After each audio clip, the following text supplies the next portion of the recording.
Olá, hoje eu vou fazer esse vídeo para a gente conversar sobre um assunto diferente, que é sobre a questão dos aspectos farmacológicos, ou seja, medicamentosos, no tratamento da enxaqueca.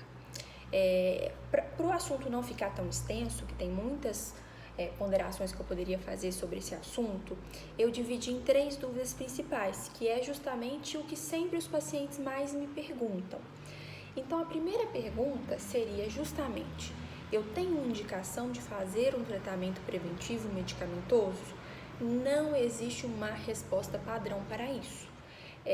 A melhor maneira de avaliar se você tem indicação ou não é colocando numa balança o tanto que a crise de enxaqueca, quando acontece, atrapalha e causa impacto funcional na sua rotina. Tá? Então, habitualmente, a gente indica o tratamento preventivo para os pacientes que têm crises recorrentes, crises pelo menos 2 a 3 vezes por semana, mas isso é variável, porque às vezes o paciente tem um episódio a cada 2 meses, mas tem um episódio de aura, que é um sintoma neurológico focal. 90% das auras são visuais.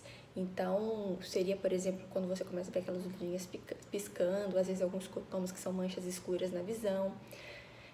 Tem aura que às vezes o paciente fica com dificuldade para mexer um lado do corpo. Então, isso é algo que incomoda muito.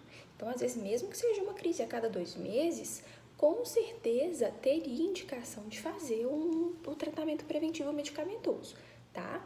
Então, eu vou colocar aqui a resposta padrão, para a gente nunca errar, que é o seguinte: individualizar cada caso, mas sempre considerar o impacto funcional que a crise causa para a gente decidir sobre a indicação da terapia medicamentosa na prevenção da enxaqueca, tá bom? A segunda dúvida que sempre me perguntam é: depois que a gente decidiu, sim, tem indicação para fazer um tratamento preventivo, qual seria a melhor indicação de medicamento para fazer a prevenção? Também não existe uma resposta padrão. Até o ano passado, a gente tinha diversos medicamentos que são utilizados. Eu vou colocar algum deles aqui, tá? Nenhum desses foi criado especificamente para enxaqueca, tá? Muitos deles são antidepressivos, anticonvulsivantes, mas que foram estudados e funcionam como preventivo para enxaqueca.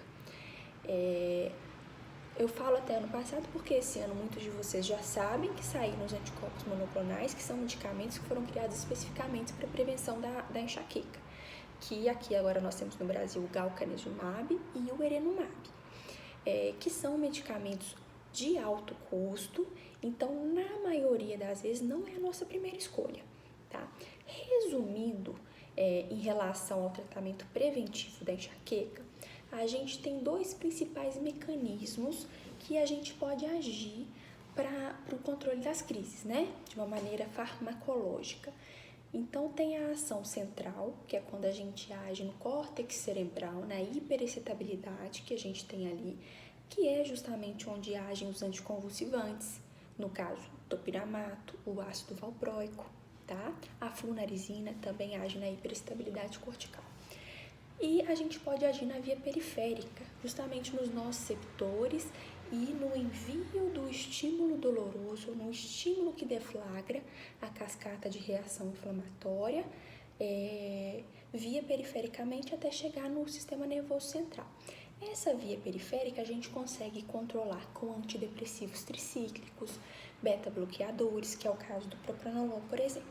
Bom, lógico que tem outras vertentes também que a gente gosta muito de considerar, principalmente em relação ao tratamento da enxaqueca crônica, que geralmente a gente pode ter casos de ansiedade ou sintomas depressivos associados e às vezes usar algum outro tipo de antidepressivo como adjuvante. Então, por exemplo, a gente sabe, por exemplo, que a venlafaxina a gente tem utilizado muito para enxaqueca crônica. Então, apesar dela não ser indicada ainda nos guidelines como primeira escolha, ela vem sendo muito utilizada e a gente acredita que ela funcione por outros mecanismos, tá bom? Não seja apenas um fator. Então, em relação à escolha em si de qual vai ser o medicamento, depende muito do paciente, de quantos anos ele tem, questão até do peso, né? Se ele toleraria um ganho de peso eventual ou seria preferível um medicamento que reduzisse o apetite. São vários fatores, então não tem uma receita padrão, tá? Então a escolha mesmo dentre esses medicamentos depende muito do paciente.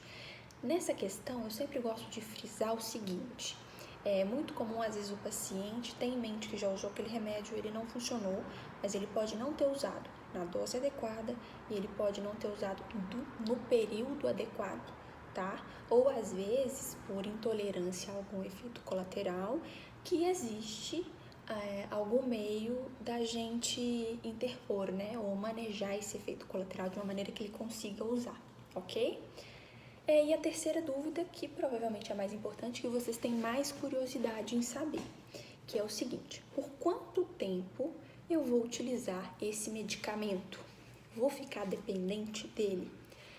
E aqui a principal ideia que eu quero que vocês tenham em mente é a seguinte: diferente do tratamento analgésico, o tratamento preventivo não é o que está dentro do medicamento que vai fazer efeito imediato, tá? Mas sim o que o medicamento vai ensinar ao nosso organismo, e é por isso que o medicamento demora mesmo para começar a fazer efeito, no mínimo um mês, tá?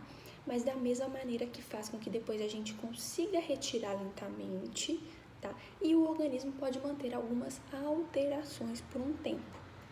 Lógico que não tem um tempo padrão, então depende muito de cada caso. Primeiro passo é a gente controlar. Depois que as coisas estão caminhando bem, a gente tenta reduzir as doses, né? A gente vai manejando os medicamentos de uma maneira sempre a tentar manter a mínima dose possível e às vezes até mesmo a retirada, tá bom? A gente sabe, por exemplo, que enxaqueca episódica, que é aquela que vem de vez em quando, é muito mais fácil a gente conseguir tirar o tratamento preventivo.